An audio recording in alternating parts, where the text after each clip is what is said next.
वही सूपनखा का हाल है। सूपनखा सुंदर रूप धारण करके राम जी के पास आई। राम जी ने कहा, कहो कौन? प्रभु आज तो अद्भुत हो गया। क्यों? राम जी से डायरेक्ट बोली, हमें आपसे विवाह करना है, शादी ही। राम जी बोले, जय हो। मनी मन राम जी सोचने लगे, जो कन्या अपने लिए वर देख रही हो वो कितने बढ़िया खानदान की होगी, ये तो पता लग रहा है। राम जी ने पूछा, कौन से खानदान की हो? उच्च खानदान से कहा, बहुत उत्तम कुल की हूं, आप हमारे साथ विवाह करो। राम जी बोले, क्यों? तो सूपनखा बोली, तुम सम पुरुष ना मो सम नारी। प्रभु आपके समान ना तो कोई पुरुष है, हमारे जैसी कोई सुंदर नारी भी नहीं है। राम जी बोले, जय हो देवी जी। तो राम जी बोले, अब तक शादी क्यों नहीं की? महाराज इसलिए शादी नहीं की, मम अनुरूप पुरुष जग माही, देखो खोज लोक तिहु नाही। सूपनखा कहती है, सरकार हमने अपने लिए वर खूब ढूंढा सुंदर, पर मिला ही नहीं। हम इतनी सुंदर थे कि कोई हमारे जैसा मिला। राम जी बोले, वाह क्या कहना, अद्भुत बात। लेकिन रुकी नहीं। राम जी बोले, फिर हमसे क्यों विवाह करना चाहती हो? तो सूपनखा कहती है, ताते अब लगी रहूं कुमारी, मन माना कछु तुम्हें निहारी। अपने योग्य हमने वर नहीं पाया, इसलिए अब तक मैं कुंवारी रही। राम जी बोले, जय हो। राम जी बोले, फिर हम? बोले, आपको देखकर कुछ लग रहा कि बढ़िया हो। राम जी बोले, कुछ? इसका मतलब हमसे कोई बढ़िया मिलेगा तो हमको तुम डिवोर्स दे दोगी? कछु मन माना, आप चौपाई पढ़िएगा उसमें कह रही है ना सूपनखा, मनु माना कछु, कछु तुम्हें। ये कछु बुंदेली शब्द है, ये कछु ना बुंदेली शब्द है। कछु यानी कुछ। अब गुजराती में क्या कहते? थोड़ा, काई, काई, समझ जाइए, काई। सूपनखा कहती है कि मन माना काई तुम्हें निहारी। हाँ, कुछ मन माना है, काई मन माना है। हाँ, ज्यादा नहीं। राम जी बोले, जय हो। मतलब हमसे बढ़िया मिल जाएगा कोई तो तुम उसको, हमको छोड़कर उसको पकड़ लोगी। तो देखो, एक बात यहां गौर करना है, आगे की चौपाई पढ़ेंगे तो आप सावधान हो जाएं। सीतय चितय कही प्रभु बाता। राम जी ने जो बात बोली ना, वो सूपनखा की तरफ देखकर नहीं बोली, जानकी जी की तरफ देखकर। इसका उद्देश्य क्या है? रामायण तब तो कहते हैं रामायण पढ़ो। इसका उद्देश्य यह है कि अगर जिंदगी में कोई और स्त्री तुम्हारे ऊपर डोरे डाले तो घबराना नहीं, अपनी पत्नी की तरफ देखते रहना, तुम्हारी नाक कोई नहीं काट सकता है। ये उपाय है राम जी की तरफ से। इसलिए आज की जितनी माताएं कथा सुन रही, अपने अपने पतियों को ये कथा जरूर सुनाइए, काम आएगी, नहीं तो दूसरी वाली फुर्र उड़ जाएगी। हाँ, आज की कथा तुम्हारे काम की है।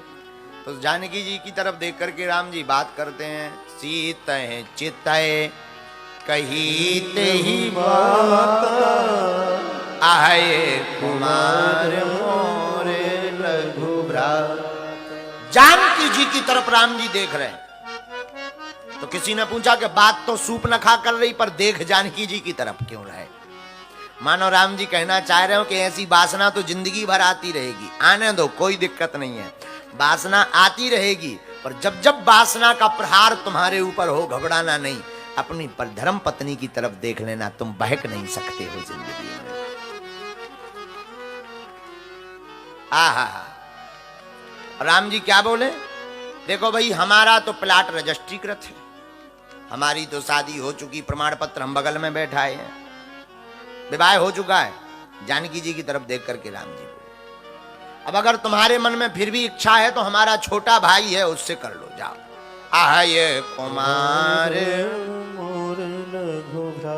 यहां पर कई विद्वान तर्क उठाते हैं कि राम जी ने झूठ क्यों बोला, लक्ष्मण जी की भी तो शादी हो चुकी और उसको कुमारा क्यों बताया। देखो ये बात नहीं है कि राम जी ने झूठ बोला, नहीं, सठे साठ्यम समाचरित, जैसे को तैसा। सूपनखा ने भी तो झूठ बोला कि ताते अब लग रहा हूं कुंवारी, बल्कि सूपनखा का भी तो विवाह हो चुका है विद्युत जिह्वा से, उसका पति मर भी गया है। तो जब वो झूठ बोल सकती है तो राम जी सिखाने के लिए क्यों नहीं बोल सकते। इसलिए राम जी बोले, आह ये कुमार मोरे लघु, हमारा छोटा भाई है उसके पास जाओ। गई सूपनखा, तो सूपनखा जैसे ही लक्ष्मण जी के पास गई तो लक्ष्मण जी बोले, एक बात बताओ, तुमको दासी बनना है या रानी। सूपनखा बोली, हम तो रानी बनेंगे। और बुरा मत मानिएगा, अपनी जिंदगी में ये याद रखना, बहुत से लोग ऐसी बहू देखते हैं जो बहू रानी हो। अब बहू रानी जब आती है तो रानी तो राज ही करेगी, रानी आएगी तो राज ही करेगी। इसलिए हमारा निवेदन है, बहू रानी मत खोजो, सिर्फ बहू खोजो। बहू रानी खोजोगे, बहू रानी लाओगे तो वो रानी की तरह राज करेगी। बहू लाओगे तो वो बढ़िया रहेगी, बिटिया की तरह। बोलो सीताराम। कई माताएं जब बेटा की शादी होती है दिन दिन भर खाए फूल ही नहीं समाती, बेटा की शादी है, बहू आएगी, बहू रानी आएगी, आओ बहू रानी। और जब वो बहू रानी कहती है सासू मां भर लाओ पानी, तब फिर सासू मां करती है आना कानी। बतावा हो, और जब तुम ही बहू रानी लाओगे तो बहू तो कहेगी पानी। इसलिए बहू रानी मत खोजो, बहू में संस्कार बेटी जैसे हो ऐसी बहू ढूंढ लाओ। यही लक्ष्मण जी कह रहे हैं, बताओ तुम्हें दासी बनना है कि रानी। सूपनखा बोली रानी। तो लक्ष्मण जी बोले, हम तो दास हैं, राम जी के हमसे शादी करोगे तो दासी बनोगी। राजा को तो 2-3 फ्री है, 2-3 शादी राजा कर सकते, उतर ही जाओ वापस जहां से आई हो। तो फिर आई, राम जी ने फिर लक्ष्मण जी की तरफ भेज दिया। लक्ष्मण जी को इशारा कर दिया कि अब इसको छोड़ो मत। लक्ष्मण जी समझ गए भगवान ने दोबारा क्यों भेजा।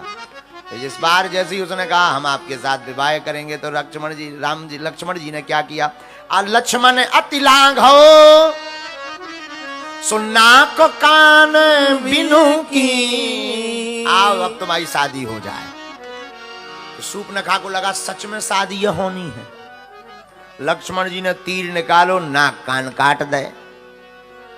लो अब होगा जय जय। ताके कर रामन कह मनो चुनौती दी। नाक कान काट करके मानो लक्ष्मण जी ने रावण को चुनौती दी हो, रावण सावधान, तेरा काल राम रघुवीर अब आ चुके हैं। सूपनखा भागी भागी गई। ए हा नाक कान बिन भई बिगड़ा, जनु श्रीवव सहल की रुकेरा।